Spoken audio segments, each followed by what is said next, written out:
आप सभी को नमस्कार। मेरा नाम है विशाल भाई पटेल। आपको पता होगा कि पैरामेडिकल एग्जाम्स, चाहे वो आपका डीएसएसबी पैरामेडिकल हो, आरआरबी पैरामेडिकल हो, चाहे आपका बीएसएफ एएसआई लैब टेक्नीशियन हो, इन सभी एग्जाम्स में आपने देखा है कि टेक्निकल और नॉन टेक्निकल पोर्शन दोनों पूछे जाते हैं। नॉन टेक्निकल पोर्शन में आपका मैथ्स और जीएस हो गया। तो आज के इस क्लास में हम लोग नॉन टेक्निकल में जो आपका मैथ पूछा जाता है वो डिस्कस करने वाले हैं। तो क्लास शुरुआत करने से पहले हम आपको एक बात बता दें कि जो आपका नॉन टेक्निकल वाला मैथ का पोर्शन है या जीएस का पोर्शन है वो आपको कंटेंट कम देखने को मिलता है। तो इस वजह से मैथ्स वैसे भी आप लोगों के लिए काफ़ी डिफिकल्ट सब्जेक्ट रहा है, क्योंकि मेडिकल वालों की सबसे बड़ी प्रॉब्लम मैथ ही रहती है। तो इस प्रॉब्लम को दूर करने के लिए भाई पैरामेडिकल के जितने भी स्टूडेंट हैं, मैथ्स बिल्कुल भी आपको समझ में नहीं आती है, बेसिक से आपको यहाँ पर प्रीवियस ईयर के क्वेश्चंस बताए जाएंगे, सिखाए जाएंगे। तो भाई इस नॉन टेक्निकल पोर्शन की जो जिम्मेदारी है वो आप हम पर छोड़ दीजिएगा। किस तरीके से और कितने शानदार बेहतरीन बेसिक तरीके से आपको मैथ समझा दिया जाएगा, आपको पता ही नहीं चलेगा कि भाई इतना बढ़िया कॉन्सेप्ट और ये सब चीज़ें आसानी से समझ में आ रही हैं, वो भी मैथ ऐसा सब्जेक्ट। ठीक है, तो शुरुआत करते हैं अपने पहले क्वेश्चन से। देखिए, प्रीवियस एग्जाम्स का पूछे हुए क्वेश्चन हैं। हर एक क्वेश्चन में आपको अलग कॉन्सेप्ट देखने को मिलेगा और आप यकीन मानिए कि आप हर एक क्वेश्चन को एज ए कॉन्सेप्ट लीजिएगा। ठीक है, अभी ये क्वेश्चन आपके सामने लिखा हुआ है, सेम सेम ऐसा ही दूसरा क्वेश्चन आपसे पूछा जाएगा, वही सेम लॉजिक लगेगा, कुछ एक्स्ट्रा दिमाग इसमें नहीं लगाना होता है। ठीक है, जो जो तरीका आपको यहाँ पर बताया गया है इस क्वेश्चन के लिए, इससे मिलते जुलते सारे के सारे क्वेश्चंस में वही तरीका लगेगा।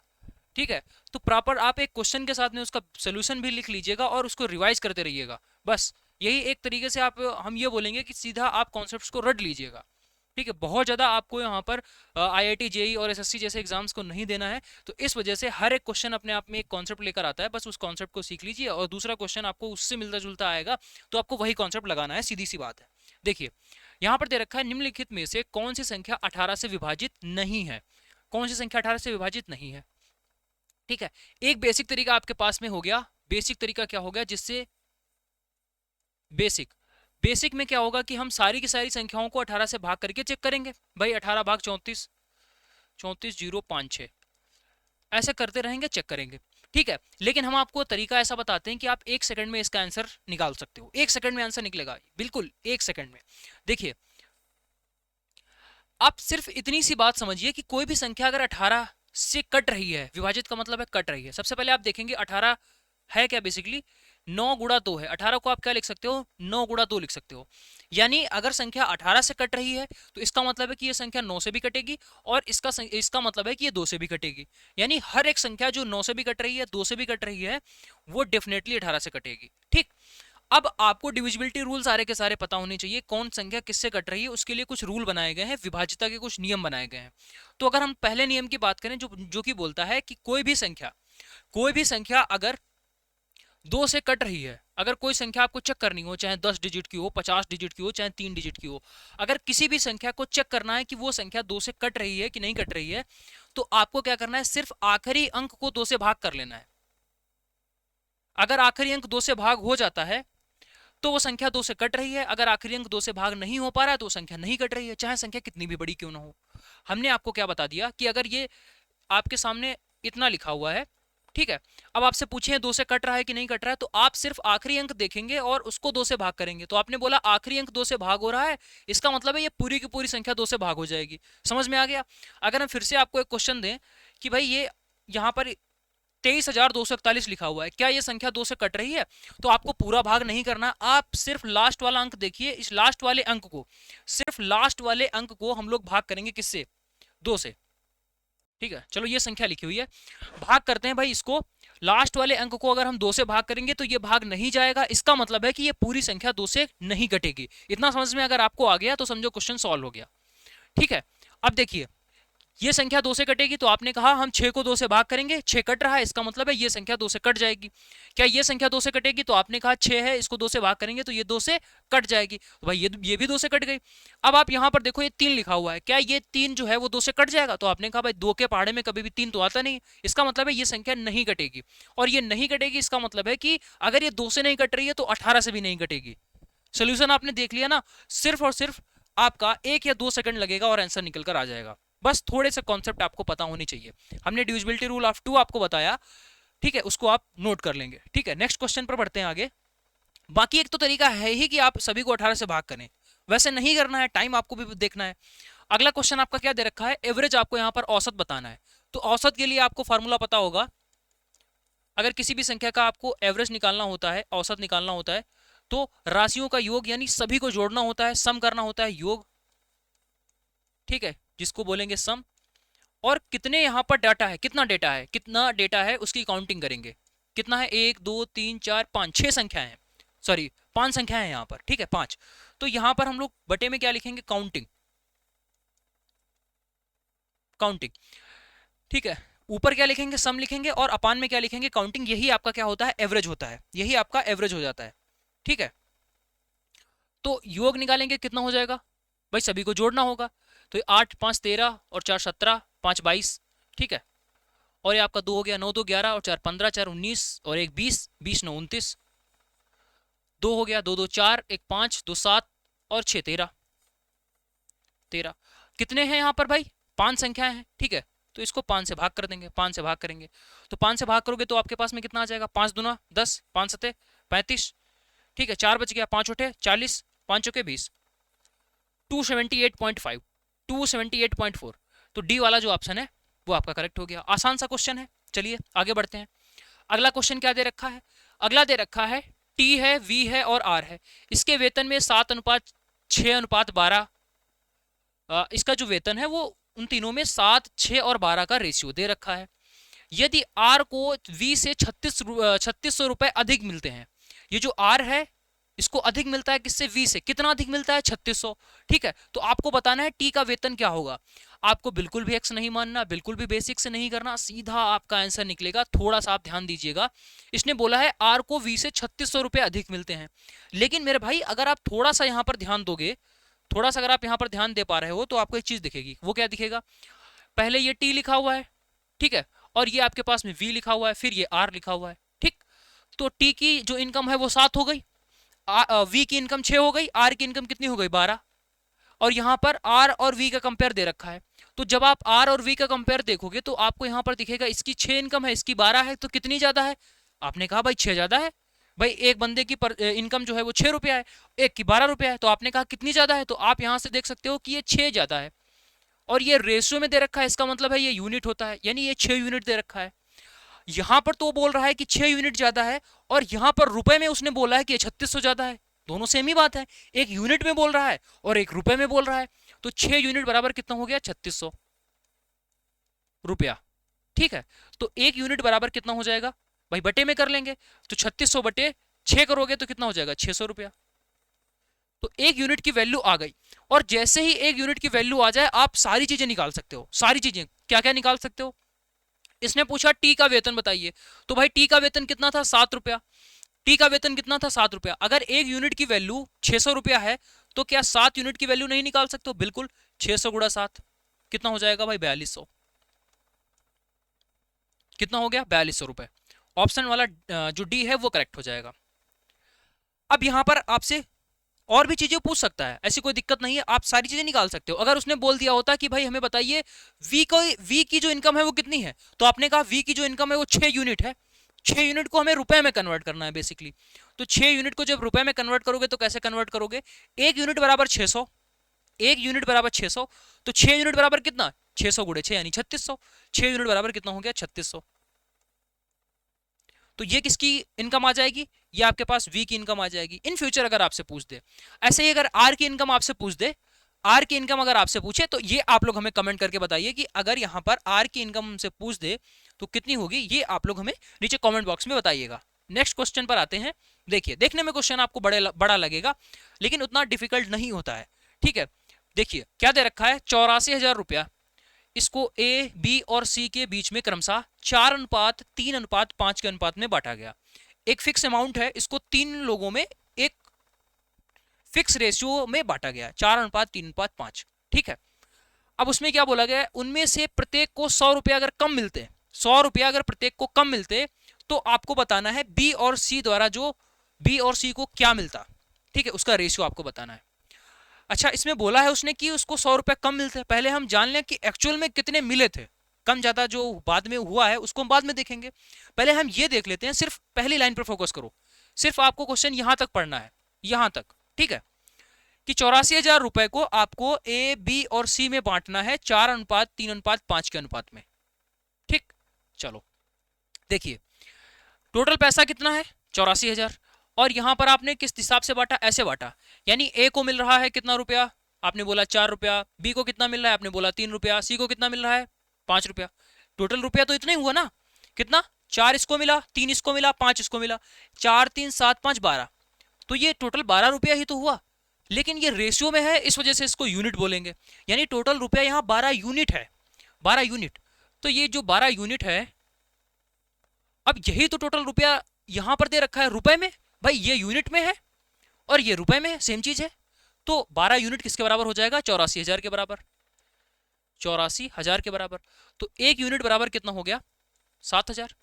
देखो बस सेम जैसे पहले क्वेश्चन आपने सॉल्व किया था, सेम वैसा ही क्वेश्चन आपको यहां पर भी दिखेगा, ठीक है। तो एक यूनिट बराबर 7,000 हो गया, तो हम सभी का लिख सकते हैं ना, सभी का टोटल लिख सकते हैं, कितना हो जाएगा। तो अगर एक यूनिट बराबर है 7,000, तो ए को कितना मिल रहा है भाई, 4 यूनिट मिल रहा है, तो 4 यूनिट बराबर कितना हो जाएगा, एक यूनिट बराबर 7,000, तो 4 यूनिट बराबर 4 गुना कर दो, 7 चौके 28,000, कितना हो गया ये 28,000, ठीक है। इसी तरीके से अगर बी का निकालें, तो बी को कितना मिला है भाई, 3 यूनिट मिला है, एक यूनिट बराबर 7,000, तो 3 यूनिट बराबर कितना हो जाएगा 21,000, 21,000। और सी को कितना मिला है भाई, 5 यूनिट मिला है, एक यूनिट बराबर 7,000, तो 5 यूनिट बराबर 7 पचे 35,000।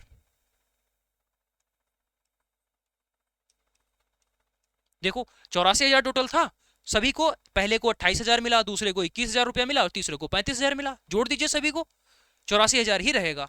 अब आगे बढ़ते हैं, अब उसने बोला है कि यदि प्रत्येक को 100 रुपया कम मिले, सभी को 100, यानी इसको भी 100 रुपया कम मिल जाए, यानी 28,000 ना मिलके इसको कितना मिल जाए, 27,900 मिल जाए, ठीक है, इसको कितना मिल जाए 20,900 मिल जाए, यानी 100 रुपया कम कर दिया जाए, जितना भी मिला है उससे 100 रुपया कम कर दिया जाए, तो उसके बाद में बी और सी के द्वारा जो राशि प्राप्त हुई है उसका अनुपात, यानी ए का तो पूछा ही नहीं गया, उससे हमें मतलब नहीं है, ठीक है, बी और सी का हमसे पूछा गया है। तो बी और सी का अगर हम इसमें 100 रुपए कम कर दें तो कितना हो जाएगा, 20,900, कितना हो जाएगा भाई, बी और सी, तो ये कितना हो गया 20,900, 20,900। और सी को कितना मिला है भाई, 35,000 मिला है, लेकिन उसने बोला है कि अगर सभी को 100 रुपए कम मिलते, अगर इसको कम मिलेंगे 100 रुपए, तो कितना अब इसको मिलेगा 34,900 रुपया, ठीक है, 34,900, 34,900। बस यही आपसे पूछा गया था कि इन दोनों के बीच में अनुपात क्या होगा, तो अनुपात आसानी से निकाल सकते हो, अनुपात निकालने में आपको प्रॉब्लम नहीं होनी चाहिए भाई, 2 जीरो से 2 जीरो कैंसिल आउट हो गए,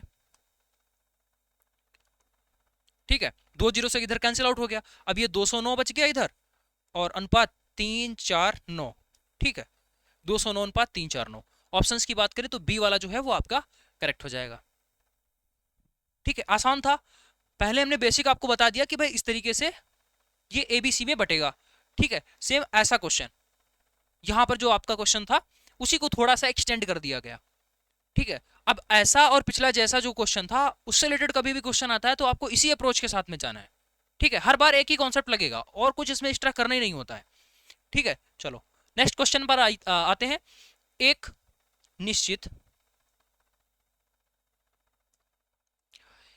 निश्चित राशि 5 वर्षों पर जो ब्याज है वो 1,600 रुपया प्राप्त होता है, उसी ब्याज दर पर 7 वर्षों के लिए साधारण ब्याज कितना होगा। अभी बहुत सारे लोग इसमें जो साधारण ब्याज का फार्मूला है मूलधन गुणा दर गुणा समय बटे 100, उसकी तरफ जाओगे, आपको यहाँ रेट नहीं पता है, ठीक है, तो फिर आप कैसे करोगे, ना ही आपको यहाँ पर प्रिंसिपल पता है, यानी मूलधन भी नहीं आपको पता है, तो उसको आप x मानोगे या 1 मानोगे या 100 मानोगे, बहुत सारे तरीके इस तरीके से क्वेश्चन किए जा सकते हैं, लेकिन हम आपको सबसे बेस्ट तरीका बताते हैं। आप ऐसे एज्यूम करो कि ये जो क्वेश्चन है वो आपका सिंपल इंटरेस्ट का है ही नहीं, जैसे कि 5 वर्ष में आपको 1,600, 5 वर्ष में आपको 1,600 रुपए का ब्याज मिलता है, तो 7 वर्षों में कितना ब्याज मिलेगा, यानी 5 यूनिट की जो वैल्यू है वो कितनी है 1,600 रुपया। तो आपसे पूछा गया है 7 यूनिट की वैल्यू बता दो भाई। अगर ऐसे आपसे पूछा जाए कि 10 पेंसिल का मूल्य, ये 10 पेंसिल का मूल्य जो है वो 50 रुपए है, 10 पेंसिल का मूल्य 50 रुपए है, तो 12 पेंसिलों का मूल्य कितना होगा। तो पहले आप क्या करोगे, एक पेंसिल का मूल्य निकालोगे ना, यानी 10 पेंसिल का मूल्य 50 रुपए है, तो इसका मतलब है कि एक पेंसिल का मूल्य 5 रुपए हुआ, यानी आपने क्या किया, 50/10 किया, 50/10 किया, तो वही काम आपको यहां पर करना पड़ेगा। पहले आपको क्या करना पड़ेगा, एक यूनिट की वैल्यू निकालनी होगी। एक यूनिट की वैल्यू कितनी हो जाएगी, ये 1600/5 कितनी हो जाएगी, 1600/5। जैसे कितना हुआ था टोटल, 10 पेंसिल का मूल्य 50 रुपया, तो एक पेंसिल का मूल्य 50/10 रुपया।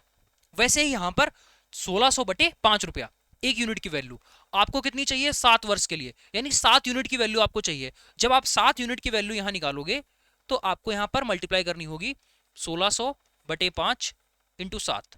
बस क्वेश्चन आपका खत्म। सॉल्व कर लेंगे इसको, यहां से 5 दिया 15, 5 दूना 10 और ये आपका 0, मल्टीप्लाई कराओगे तो कितना हो जाएगा, 7 दूना 14, 7 21 और 1 22, 2240 सी वाला जो ऑप्शन है वो करेक्ट हो गया। ना आपको मूलधन की जरूरत पड़ी, ना तो यहाँ पर आपको दर की जरूरत पड़ी, ना आपका प्रिंसिपल हो गया, ना रेट। ठीक है, किसी की आवश्यकता ही नहीं, सिर्फ आप ऐसे ही क्वेश्चन कर सकते हो। ठीक है, तो जो हमने आपको पहले तरीका बताया कि आप यूनिट के हिसाब से देखो कि ये जो यूनिट है 5 वर्षों में इतना आपको रुपया मिल रहा है, तो 7 वर्ष में कितना रुपया मिलेगा, आसान सा क्वेश्चन है। चलो आगे बढ़ते हैं। एक निश्चित धनराशि 40% वार्षिक ब्याज की दर से 2 वर्षों में साधारण ब्याज और चक्रवृद्धि ब्याज का जो डिफरेंस है वो 1200 रुपए हो जाता है, धनराशि आपको बतानी है। यानी कि चक्रवृद्धि ब्याज और साधारण ब्याज दो तरीके के ब्याज होते हैं, फार्मूले आपको पता होंगे। छोटी सी क्लास में हर टाइप के क्वेश्चंस हमने लिया है, प्रीवियस एग्जाम्स का हम लोग डिस्कशन कर रहे हैं, तो जितना ज़्यादा हो सकता है कॉन्सेप्ट वो बताने की कोशिश कर रहे हैं। बट अगर आप देखोगे ये सारे के सारे कॉन्सेप्ट, हर एक आपको टॉपिक लगभग ये मान के चलो 2 घंटा तो लगता ही लगता है समझाने के लिए एक टॉपिक को। ठीक है, और मैथ ऐसा सब्जेक्ट है तो फिर थोड़ा सा तो टाइम लगता ही लगता है। अब यहाँ पर ये फिक्स पैटर्न के क्वेश्चन है, इसमें सिर्फ आपको एक फार्मूला याद करना है, तो सीधा आपको यहाँ पर याद रखना है। इसका डायरेक्टली फार्मूला होता है 2 वर्ष के लिए, for 2 years, for 2 years, for 2 years CI minus SI का जो डिफरेंस है वो किसके बराबर होता है, वो आपका P/R/100 का होल स्क्वायर। P यहाँ पर क्या हो जाएगा, मूलधन हो जाता है, R जो है यहाँ पर रेट यानी कि दर हो जाती है। ठीक है, और CI माइनस SI ये क्या हो गया, साधारण ब्याज और चक्रवृद्धि ब्याज के बीच का अंतर। ठीक है, ये सिर्फ 2 सालों के लिए वैलिड होता है। ये जो फार्मूला हमने आपको बताया ये कितने सालों के लिए वैलिड रहेगा, तो आप बोलेंगे सिर्फ ये जो है 2 सालों के लिए वैलिड रहता है। ठीक, चलो अब अगर आप यहां पर देखोगे सारी चीजें आपको मिल जाएंगी।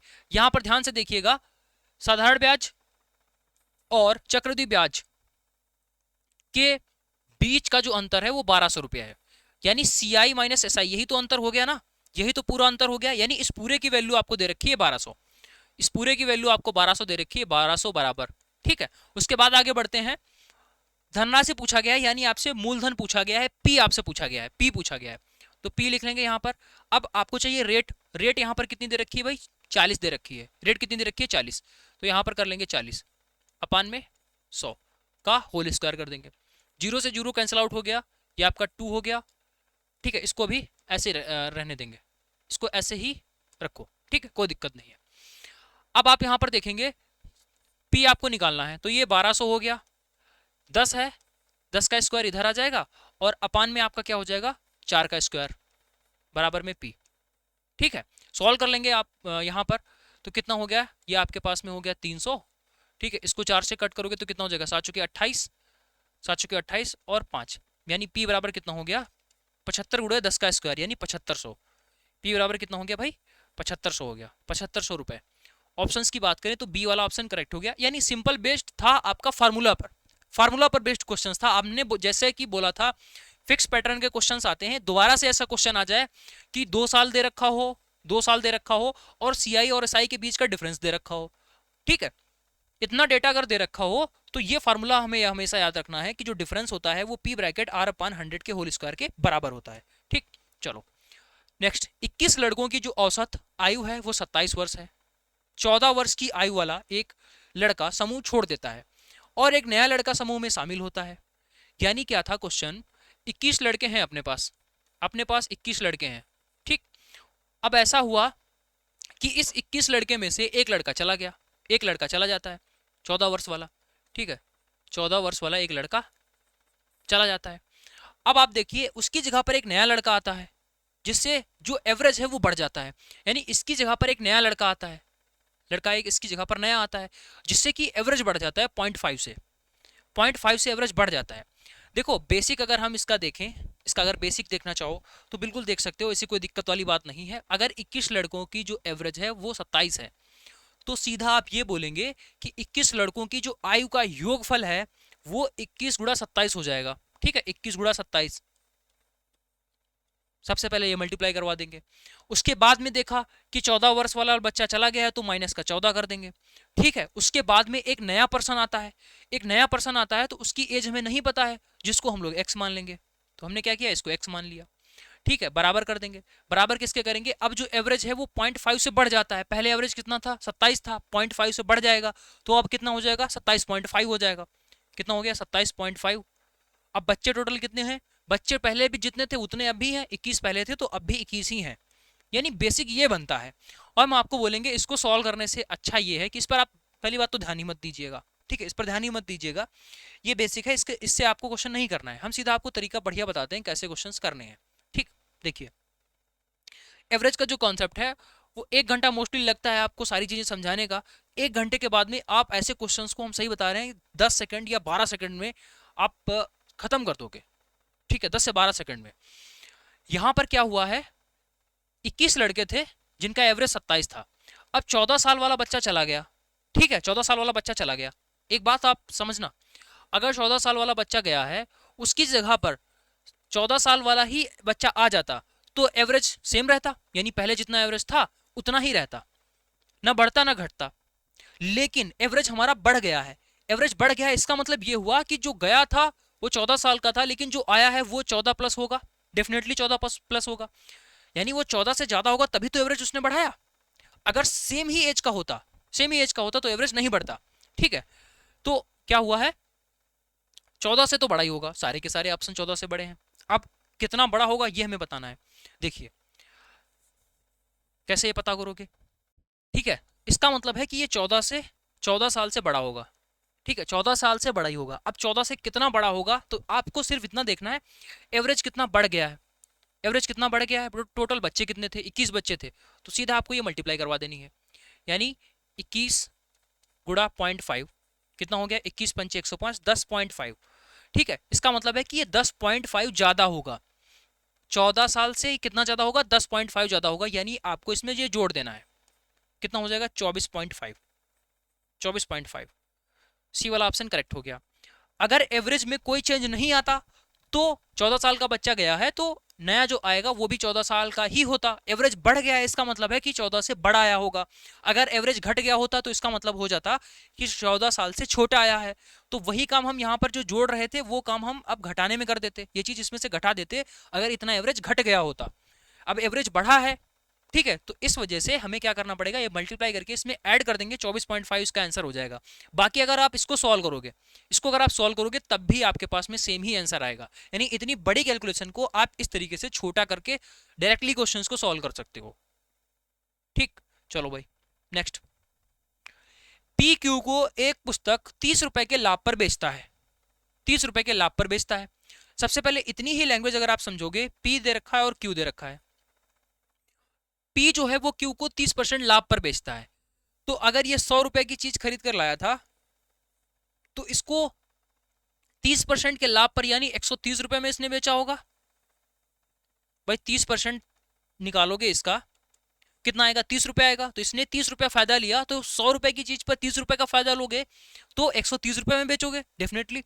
तो पी 100 रुपए की लाया होगा, 30% उसने लाभ लिया जैसा कि यहां पर बोला गया है, तो ये 130 में यहां पहुंचा।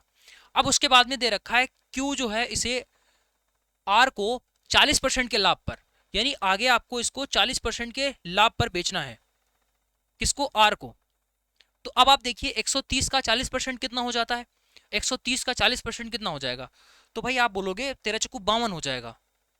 यानी 130 रुपए की चीज पर आपको 52 रुपए का फायदा लेना है। कितने में बेचोगे, 130 प्लस 52, 130 प्लस 52 करोगे तो आपके पास में कितना हो जाएगा, 182। 182 भाई, इसमें 52 ऐड करोगे सिंपली 182 हो गया। ठीक, छोटी सी कैलकुलेशन तो आपको समझ में आ रही होगी ना कि 130 का 40% कितना होता है, 52 होता है। अब आपको 130 रुपए की चीज को 52 रुपया फायदे पर बेचना है, तो इसका मतलब है कि आपको उसको 182 रुपए में बेचना पड़ेगा। 182 में हमने बेच दिया। लेकिन जैसे ही आप यहाँ पर आगे बढ़ोगे, आपने देखा यहाँ पर आर कितना भुगतान करता है ये दे रखा है, यहां पर दे रखा है कि उसने 1638 रुपए का भुगतान किया। किसने? आर ने।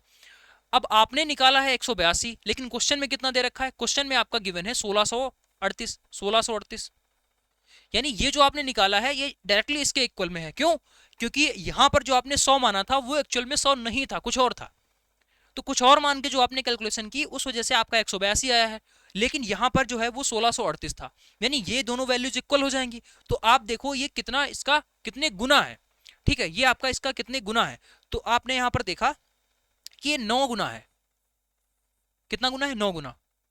ऐसे समझो 182 यूनिट हमारे पास आया है, तो 182 यूनिट की वैल्यू 1338 है, तो एक यूनिट की वैल्यू कितनी हो जाएगी? तो आप बोलोगे एक यूनिट की वैल्यू 9 रुपए हो गई। एक यूनिट की वैल्यू 9। ठीक है, अगर एक यूनिट की वैल्यू 9, तो भाई पूछा गया है आपसे पी के लिए। पी का जो क्रय मूल्य है वो आपको बताना है, जो कि यहाँ पर कितना दे रखा है? 100 रुपया दे रखा है। तो अगर एक यूनिट की वैल्यू 9, तो 100 रुपए की या 100 यूनिट की वैल्यू कितनी हो जाएगी? गुड़ा 9 कर देंगे तो आपका कितना हो गया? 900 रुपए। 900 रुपए। बी वाला जो ऑप्शन है वो सही हो गया। सभी क्वेश्चंस आप देख पा रहे होगे कि कोशिश कर रहे हैं भाई यूनिट के कॉन्सेप्ट पर आपको सिखा पाए। ठीक है, तो वो जो चीज हमने आपको बताई थी यूनिट वाली, वो आप ऐसे करेंगे 182 यूनिट बराबर 1338। तो एक यूनिट बराबर 1338 बटे में 182। तो इसको जब आप सॉल्व करोगे तो आपके पास में 9 आएगा, यानी एक यूनिट बराबर 9। तो वही 9 हमने यहाँ पर इस तरीके से लिख दिया है, थोड़ा शॉर्ट में। बाकी सारी चीजें सेम ही है। उसके बाद आपसे पी का पूछा गया था क्रय मूल्य, जो कि आपने 100 माना था, यानी 100 यूनिट आपने माना था। तो अगर एक यूनिट बराबर 9 रुपया है, तो भाई 100 यूनिट बराबर कितना हो जाएगा? 100 यूनिट बराबर 900। ठीक है, ये चीज को आप ऐसे डायरेक्टली फिगर में कर सकते हो। नेक्स्ट,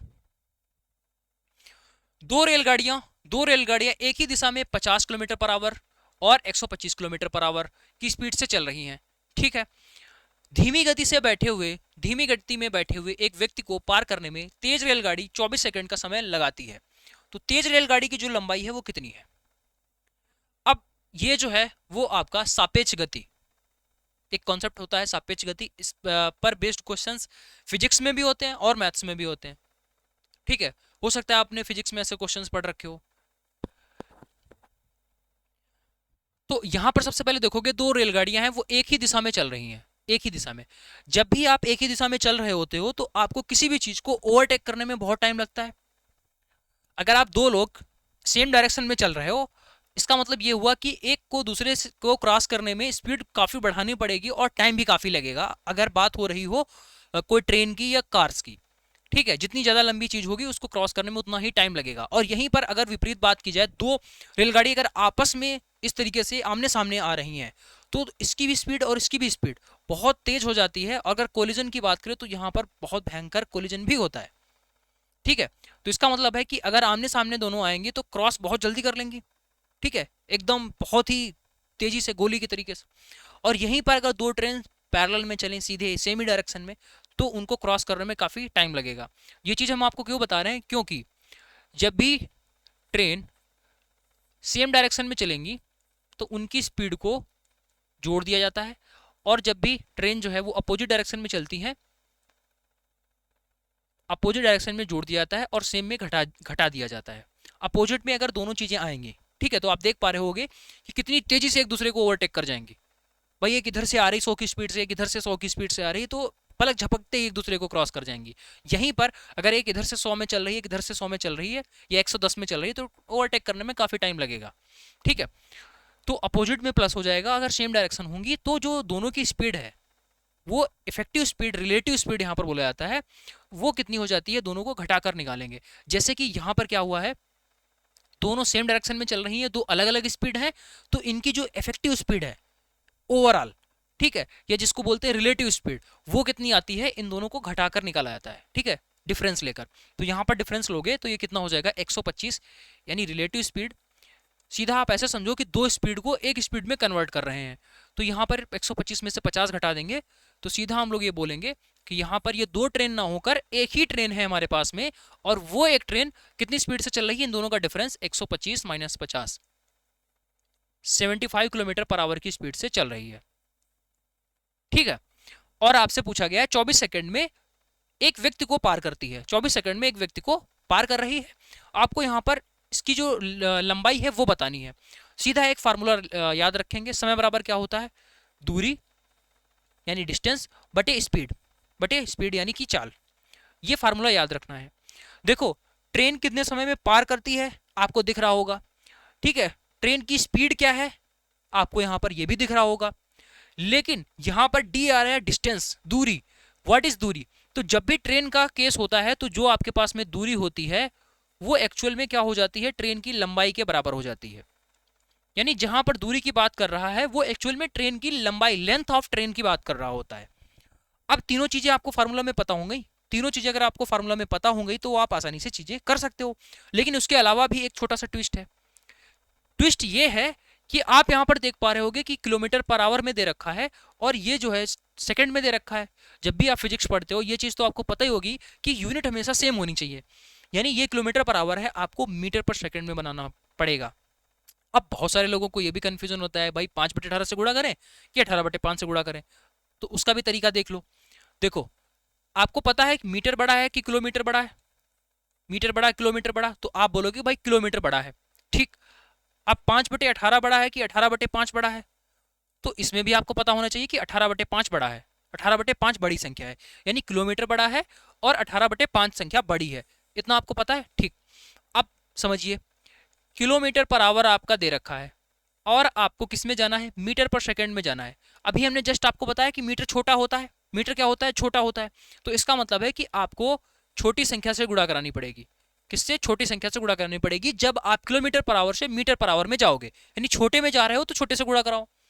यहीं पर अगर आपका मीटर पर सेकंड से किलोमीटर पर आवर में जाना हो, इसमें जाना हो, आप देखिए ये बड़ा है और बड़ी वैल्यू कब आएगी, जब आप बड़े से मल्टीप्लाई कराओगे। तो भाई बड़े से मल्टीप्लाई यानी 18/5 से मल्टीप्लाई कराओगे। Is that clear? ठीक है। अब आप यहां पर देखो हमें किस में जाना है, हमें भाई मीटर पर सेकंड में जाना है। क्यों? क्योंकि ये हमारे पास सेकंड में दे रखा है और आंसर भी हमारे पास मीटर में दे रखे हैं, तो इस वजह से हमें मीटर पर सेकंड में जाना पड़ेगा डेफिनेटली। तो हम यहाँ पर 75 किलोमीटर पर आवर को मीटर पर सेकंड में कन्वर्ट करेंगे। मीटर छोटा है तो छोटी वाली संख्या से गुणा करेंगे। छोटी कितनी होती है? 5/18।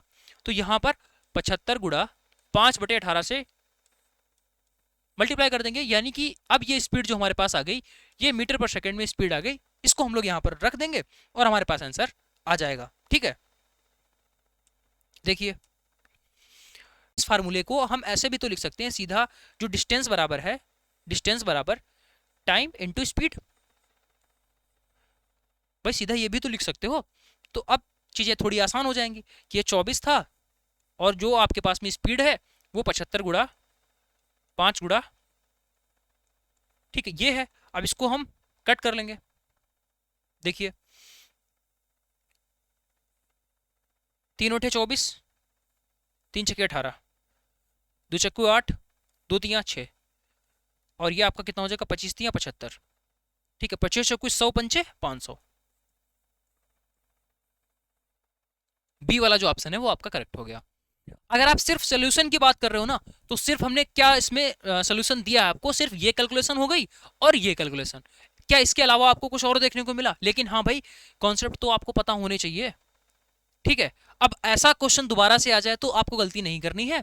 हमने बता दिया कब स्पीड को जोड़ेंगे कब घटाएंगे। यहां पर एक ही दिशा में चल रही थी, इस वजह से हमने क्या किया, इनकी स्पीड को घटा दिया। ये किलोमीटर पर आवर से इसको मीटर पर सेकंड में बना दिया एंड उसके बाद में कन्वर्जन भी हमने आपको यहाँ पर सिखाया। और उसके बाद में ट्रेन की लंबाई पूछ रहा था तो सिंपल ये फार्मूला लगेगा, सारी चीजें पता है, आंसर आपके सामने है। नेक्स्ट, एक दुकानदार एक मेज 50% की हानि पर बेचता है। यदि उसने मेज को 120 रुपए अधिक में बेचा होता तो 30% की हानि होती। 40% का लाभ कमाने के लिए वो इसको कितने रुपए में बेचेगा? ठीक है, अब एक बात मेरी ये ध्यान से सुनो। इसको करने के कम से कम 3 से 4 तरीके, 100 मान के कर सकते हो, x मान के कर सकते हो। भाई हर एक क्वेश्चन को करने का 2 तरीका तो होता ही है कि आप इसको डायरेक्ट करेंगे या बेसिक से करेंगे। ठीक है, तो जब भी हम क्लासेस कराते हैं एसएससी के, जब भी हम क्वेश्चंस करवाते हैं तो यहाँ पर कम से कम जैसे सिंपल इंटरेस्ट चल रहा होता है हमारा, ठीक है, या कंपाउंड इंटरेस्ट चल रहा होता है, तो कंपाउंड इंटरेस्ट निकालने के कम से कम 8 से 9 तरीके हम बताते हैं। 8 से 9 तरीके। अब इतना क्यों बताते हैं? क्योंकि हर एक क्वेश्चन में अलग अलग तरीके लग रहे होते हैं जो क्वेश्चंस को जल्दी करते हैं। ठीक है, बाकी अगर आपके पास में 2-4 साल का समय है तो फिर आप कोई भी तरीके से क्वेश्चन कर सकते हैं। ठीक है, जैसे अगर 1 से लेकर के 3000 संख्याओं को जोड़ने को दे दिया जाए तो फिर आप सारी संख्याएं लिखकर जोड़ दीजिए, आंसर तब भी आ जाएगा। या फिर आपको पता होगा नेचुरल नंबर्स का सम इन ब्रैकेट n+1/2 होता है, तो आप उसमें सीधा 3000 पुट करेंगे, 3000 गुणा 3001/2 सॉल्व कर लेंगे, आंसर आपके सामने 1 मिनट में आ जाएगा। तो वही चीज हम आपको बता रहे हैं कि इस क्वेश्चन को करने के और भी तरीके हैं, लेकिन जो सबसे बेस्ट तरीका है वो आपको समझाने की कोशिश कर रहे हैं। समझिएगा ध्यान से। एक दुकानदार एक मेज को 50% की हानि पर बेचता है। अब आप ये देखिए, परसेंटेज की बात हो रही होती कि परसेंटेज हानि, अगर परसेंटेज लाभ होता या हानि होती तो कैसे ट्रीट किया जाता है ये आपको समझना है। 50% की हानि पर बेचता है, अगर वो 120 रुपये अधिक बेचता तो 30% की हानि होती। यानी देखिए 50% की हानि पर बेचता है, 50% की हानि पर कुछ रुपया होगा, लेकिन अगर उसमें 120 रुपया और बढ़ा दे तो क्या होता है भाई, 30% की हानि होती है। सीधा सा इतनी सी बात थी। अभी आप इसको इस तरीके से नहीं समझ पा रहे होगे, ये परसेंटेज में है और हमने इसमें रुपया जोड़ दिया, फिर से परसेंटेज बन गया। तो ये ऐसे ही क्वेश्चन सॉल्व किए जाते हैं, परसेंटेज को कन्वर्ट किया जाता है किसमें, रुपीज में। जैसे आप यूनिट वाली चीजें देख रहे होते, सेम ऐसे ही अगर आप इसको देखोगे तो सिर्फ यूनिट ही है। अब आप ध्यान से देखिए, ये 50% है, ये आपका 30% है। अगर 50% आप बेच रहे हो, उसमें से 120 रुपये अगर आपने ऐड कर दिया तो ये 30% बन जाता है। यानी 50% था, 30% बन जाता है। कब बन जाता है, जब आप उसमें 120 रुपये ऐड करते हैं। तो आपने यहां पर देखा कितना गैप है, तो आपने कहा कि ये 20% का गैप है, ये 20% का गैप है। अब ये 20% का गैप क्यों आया, क्योंकि आपने 120 रुपया अधिक दिया। यानी इसी 20% की जो वैल्यू है वो कितनी है, 120 रुपया है। तो 1% की वैल्यू कितनी हो जाएगी, जैसे 20% की वैल्यू 120, तो 1% की वैल्यू कितनी हो गई, 6 रुपया। 1% की वैल्यू कितनी हो गई, 6 रुपया। अब आप हमेशा ध्यान रखेंगे कि अगर यहां पर क्रय मूल्य की बात हो रही होती है, क्रय मूल्य यानी सीपी, क्रय मूल्य की बात होती है, वो आपका 100% होता है। क्रय मूल्य कितना होता है, 100%। ठीक है, तो अगर हमसे सीपी पूछा गया होता तो हम 100% निकालते, जो कि अगर 1% 6 रुपया, तो 100% कितना हो जाएगा, 600 रुपया। ये हमारे पास आंसर हो जाता अगर क्रय मूल्य पूछा गया होता, लेकिन ये तो नहीं पूछा गया हमसे। हमसे पूछा गया कि 40% लाभ कमाने के लिए मेज को कितने रुपए में बेचना होगा। यानी 600 रुपए की चीज है, इस पर आपको 40% लाभ कमाना है। 600 रुपए की चीज है, आपने कोई 600 रुपए का सामान खरीदा, अब आप बोल रहे हो कि हमें इस पर 40% लाभ कमाना है। तो आप बोलोगे कितना लाभ कमाना है भाई, रुपए में बताओ। तो 2 जीरो से 2 जीरो कैंसिल आउट हो गए, तो 6 चौके 24, 240 रुपया। यानी 600 रुपए की चीज पर आपको 240 रुपए का लाभ कमाना है, तो कितने में बेचना पड़ेगा, 600 प्लस 240। इसको बहुत ही शॉर्ट किया जा सकता था, आपको चीजें समझ में नहीं आएंगी, दैट्स वाई हमने उतना ज्यादा शॉर्ट नहीं करने की कोशिश करी है। डी ऑप्शन आपका करेक्ट हो गया। पता है, ये जो आपका 40% आप इसको लाभ पे बेच रहे हो, तो इसकी एग्जैक्ट वैल्यू 140% होती है। 40% लाभ का मतलब होता है 140%, यानी 1% बराबर 6 रुपया, तो 140% बराबर सीधा 1484 रुपया डायरेक्टली आ जाता। जो हमने ऐसे करके निकाला है वो वर्बली आ जाता। क्वेश्चन ये वर्बली सॉल्व करने वाला था, बिना पेन और पेपर के। ठीक है, लेकिन जब आपको सारे कॉन्सेप्ट पता होंगे, चीजें पता होंगी, तब आप बहुत अच्छी तरीके से इन क्वेश्चंस को भी कर पाओगे। 100% पूछा गया होता, क्रय मूल्य 600 हो जाता, फिर उसके बाद भी इस पर भी 40% आपको लाभ कमाना है, तो 600 का 40% 240 रुपया हो गया। ठीक है, तो ये कितने में जाएगा, 840 रुपए में ये बिकेगा। ठीक है, चलो नेक्स्ट क्वेश्चन पर आते हैं। अगला क्वेश्चन दे रखा है, एक ट्राउजर और एक जैकेट का जो अंकित मूल्य है वो 5:8 के अनुपात में है। दुकानदार ट्राउजर पर 20% की छूट देता है। देखो, ये 5 रुपए का है ट्राउजर, ठीक है, और ये जो शर्ट है ये कितने रुपए की है, 8 रुपए की है। अब इस पर उसने क्या किया, 50% की छूट दे दी, 20% की छूट, ये 20% की छूट दे रहा है। इस पर छूट कितनी देता है, इस पर कितनी छूट देता है भाई, दूसरे वाले पर। यदि दोनों पर कुल छूट जो है 30% की है, अच्छा ओवरऑल जो छूट है वो आपको उसने बता दी कि 30% की छूट है, ओवरऑल पर 30% की छूट है, तो जैकेट पर कितनी छूट मिलेगी ये आपको यहां पर कितनी छूट है ये बतानी है। ठीक है, हमने बोला इसको, इस क्वेश्चन को करने के कम से कम चार तरीके तो हैं। इस क्वेश्चन को 4 तरीकों से करा जा सकता है। एक्स मान के सबसे घटिया क्वेश्चन, दूसरा कॉन्सेप्ट है वेटेड एवरेज का एक कॉन्सेप्ट होता है, उससे क्वेश्चन को किया जाएगा, बट वो समझ में आपके नहीं आएगा, क्यों नहीं आएगा? क्योंकि वेटेज एवरेज का जो कॉन्सेप्ट है वो आपको सिखाने में कम से कम जो है वो मान के चलो 20 से 30 मिनट का समय लगेगा, तब जाकर आप चीज़ों को समझ पाओगे किधर से क्या हुआ, ठीक है। लेकिन एक बेसिक और बढ़िया तरीका हमने यहाँ पर आपको समझाने के लिए निकाला है, कैसे हम इसको समझा सकते हैं। देखिए, दोबारा से क्वेश्चन आएगा तब भी आप इसको आसानी से कर सकते हो। यहां पर आप सिर्फ इतनी बात पर फोकस करेंगे, 5 रुपए की चीज है, अगर उस पर 20% का डिस्काउंट मिला तो कितना डिस्काउंट मिला, हमें ये बताओ। 5 रुपए की चीज है, उस पर आपको 20% का डिस्काउंट मिला, तो 5 रुपए की चीज है, इस पर अगर आपको 20% का डिस्काउंट मिला है तो आप बोलोगे 1 रुपए का डिस्काउंट मिला। कितने रुपए का डिस्काउंट मिला? 1 रुपए का, ठीक है। इतना समझ में आया? 5 रुपए की शर्ट थी, इस पर 20% का डिस्काउंट मिला तो 1 रुपए का डिस्काउंट मिला, ठीक। अब देखिए, ये जो अनुपात लगा हुआ है उसको आप एज इट इज ऐसे मान के चलो, इसको 5 रुपए रख लो, कोई दिक्कत वाली बात नहीं है, ठीक है। अब ऐसा मत सोचना कि भाई यहाँ पर ये तो अनुपात में दे रखा है, आपने डायरेक्टली रख लिया, उससे कोई भी फर्क नहीं पड़ता है, ठीक। अब ये 8 रुपए था, इस पर कितना है हमें नहीं पता, लेकिन हाँ ओवरऑल पर हमें पता है। अब आप ये सोचो, हमने दो चीजें खरीदी, एक 5 रुपए की, एक 8 रुपए की, टोटल हमारे पास रुपया कितना हुआ? 13 रुपया हुआ। अब इस 13 रुपए पर हमको 30% की छूट मिली है। 13 रुपए पर 30% की छूट मिली, तो रुपए में कितनी छूट मिली?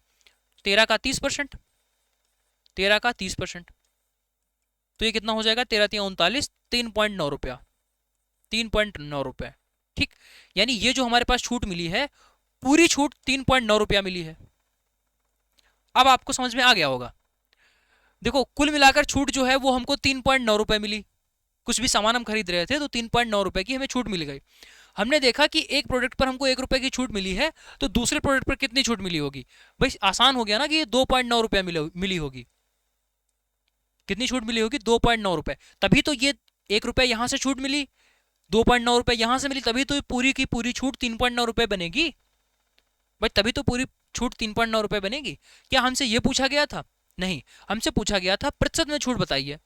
तो जैकेट पर जो छूट मिल रही थी, शर्ट पर जो आपका छूट मिल रही थी, जैकेट शर्ट जो भी समझ लीजिए, तो ये परसेंटेज में कितनी है?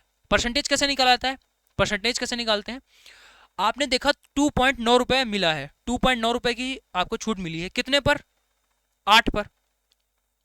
जिसका परसेंटेज निकालना होता है वो संख्या नीचे रखते हैं, ठीक है। बड़ी संख्या जो भी होगी 8, इसको नीचे रखा जाएगा, और 2.9 कितना परसेंट है तो वो उसको ऊपर रखेंगे और इंटू 100% कर देंगे, इंटू 100% लगा देंगे। तो यहां से कितना हो गया? 290/8, 290/8%, कितना बनेगा? 8 तिया 24, ठीक है, 8 तिया 24 और 5 8 छंग 48, 2 8 दूना 16 और 5 36.25। ए वाला जो ऑप्शन है वो आपके पास करेक्ट हो जाएगा, 36.25%। ए वाला जो ऑप्शन है वो करेक्ट हो गया, ठीक है। तो इसी के साथ ही ये सारे जो क्वेश्चंस हैं वो कंप्लीट होते हैं। तो ये आपका कंप्लीट होता है। और एक क्वेश्चन हमने आप लोगों को दिया था करने के लिए कि यहां पर जो आर की इनकम होगी, आई होप आप लोग इसका आंसर कमेंट बॉक्स में बताएंगे, ठीक है। कोई भी डाउट होता है तो नीचे कमेंट बॉक्स में जरूर बताइएगा। क्लास कैसे लगी कमेंट करिएगा और इस वीडियो को शेयर कर दीजिएगा अपने दोस्तों में। मिलते हैं नेक्स्ट वीडियो में, तब तक के लिए जय हिंद। चैनल को सब्सक्राइब जरूर कर लीजिएगा।